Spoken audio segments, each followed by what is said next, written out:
Hello, হ্যাঁ শুনুন না, এই 15 তারিখ না আমার ছেলের বিয়ে, বুঝলেন? আপনারও যা কাজের চাপ, তো মানে কাজ পেলে তো আর আসাই যায় না।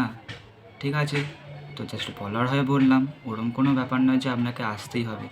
কাজটা তো আগে কাজটা করুন, জাস্ট বলতে হয় বললাম। না বললে তো আপনি আবার খারাপ মনে করবেন। তো মানে বললাম বলেই যে চলে আসতে হবে ওরম কোনো ব্যাপার না, ঠিক আছে? আমি খারাপ মনে করব না, চাপ নেবেন না। নিজেকে অত ইম্পর্ট্যান্ট ভাবার দরকার নেই। আর তাও মানে যদি ইচ্ছে হয় তো আপনার তো ওরকম ইচ্ছে হতেই পারে, তাই না? আপনি তো হ্যাংলা আছেন, যতদূর শোনা গেছে। মানে ফ্রিয়ার ফোকটের খাবার পেলে আপনি তো সচরাচর ছাড়েন না।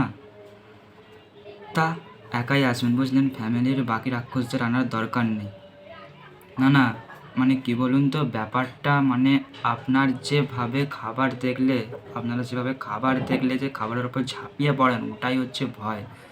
বিয়েবাড়িতে দেখা যাবে যে খাবার না পেয়ে আমার ছেলেকেই না আপনারা খেয়ে নেন। আচ্ছা বলছি যে আপনার ওই হতুল কুতুকের ছেলেটা নেই তো, যে একটা অনুষ্ঠান বাড়িতে গিয়ে ফুচকাওয়ালাদের খেয়ে নিতে যাচ্ছিলো ফুচকার বদলে? হ্যাঁ, আর একটু মনে হলে ফুচকাগুলোকেও খেয়ে নিচ্ছিল। আচ্ছা ওকে একটু দূরে রাখবেন, হ্যাঁ? এলেও ওকে আনবেন না, ফুচকাওয়ালারা ভয় পাচ্ছে।